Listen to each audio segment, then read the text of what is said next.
Many people find it difficult to read graphs, and so let's look at some of the basics. This is figure 8.1 in your textbook.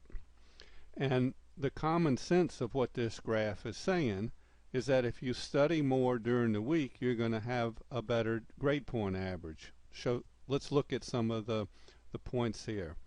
What this graph says is that if you wanted to get a 2.0 grade point average, if you shoot an arrow across to the curve, to the line here called point M, and then drop a plumb line, it says that you need to study 8 hours a week to achieve the 2.0 grade point average. But you say to yourself, suppose I want to get a better grade.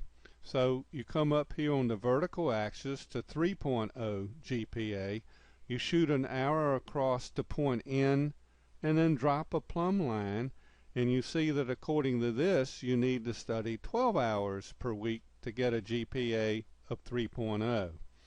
This is called a direct relationship, and another name for it is a positive slope, and I'll come back to the slope in a little bit. But for right now, all we're saying is the common sense notion that if you study more during the week, you'll get a better grade. All right, let's go to the next slide. This is figure 8.2 in your textbook, and you can see what has happened.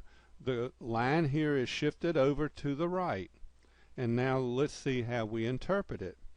In the old grading system, if we wanted to get a 2.0 GPA at point M, we dropped the plumb line and we saw that we'd need to study 8 hours per week. And now with this new line right here, it says if we want to get a 2.0 grade point average, we shoot our arrow over to the new curve and we drop our plumb line, and it says now we need 12 hours of studying to get a GPA of 2.0. In other words, it's become harder. The new grading system is harder because you have to study an extra 4 hours, the difference between 8 and 12. You have to study 4 more hours to get the same 2.0 grade point average. So that's all we're saying with this graph right now. Now let me come back to that term slope that we talked about. So the definition of the slope is rise divided by run.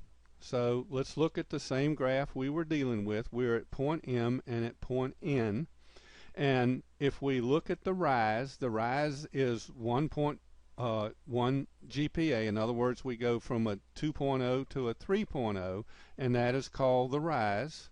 And during the time it took it to rise that much, it ran 4 hours of study time. In other words, the study time is down here on the horizontal axis, the GPA is on the vertical axis, and so slope is kind of the angle that this thing is leaning at, and we're defining that as rise over run. So now let's look at the next diagram. What we have here is a change in slope. So in the old system, it took 4 hours to get a 1 GPA difference. In this new system, it's going to take 6 hours. So let's see how we interpret that. So here we are at a GPA of 2. On the old way of doing things, it was 4 hours of studying. But now on this new slope, this orange one, if we want a GPA of 2.0, we shoot our arrow across to point J, and if we dropped a plumb line here, we would see that it was 6 hours of studying. And so that's all we're saying. All right, now let's look at another graph that's in chapter 1. This is figure 1.1, and it's called a productions possibility curve. And the whole idea of it is trying to say that the real cost of something is what you have to give up to get something. And economists call that an opportunity cost. So when we're talking about consumer goods over here on the vertical axis, we could be talking about pieces of bubble gum. We could talk about the number of TVs in your house. We could talk about the pounds of apples that you buy each week. So in other words, you can define this axis however you want. The main principle is that when you go from the origin, as you go up things get bigger. So in other words, we'd have more pounds of apples at point A than we would be at point F. Likewise, when we talk about the horizontal axis, military goods, it doesn't matter if we're talking about the number of aircraft carriers or the rounds of ammunition or how many howitzers we have. The principle is, as we go out to the right, the amount of military goods gets bigger. And again, it doesn't matter how we denominate it, whether it's ammunition or howitzers or aircraft carriers. So if we start out at point A, what does point A say? It says that we have, if we took all of our land, labor, capital, and entrepreneurship, remember that they are the factors of production. So if we take all our factors of production and try to produce as many consumer goods as we can produce OA amount of consumer goods. Likewise, if we didn't want any consumer goods, we wanted all military goods, we could produce OB amount of military goods.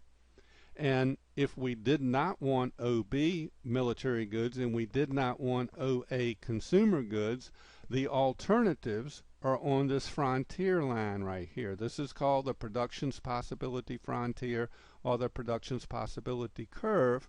So we might want to be at point C. Now if we did that, look what happens.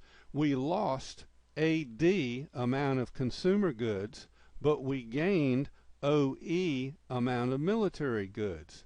So the cost of OE military goods is that we had to give up AD amount of consumer goods. Likewise, suppose we move from point C to point X. All right, in that situation, we gain EG amount of military goods, but what did it cost us? It cost us DF amount of consumer goods. So in other words, the trade-off or the opportunity cost for getting the extra military goods is that we had to give up this amount of consumer goods.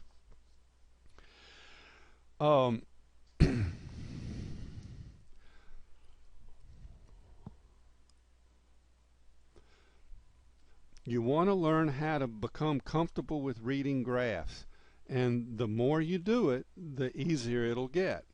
And one of the keys in my mind is that when you're at a point like point X or point C, you have to remember to shoot a line over to the, like an arrow, you shoot an arrow over to the vertical axis, and then you have to drop a plumb line and let it intersect the horizontal axis.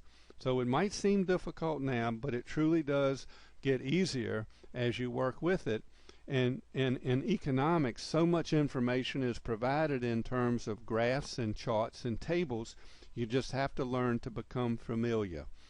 Taking the quizzes over and over again is a good way to help.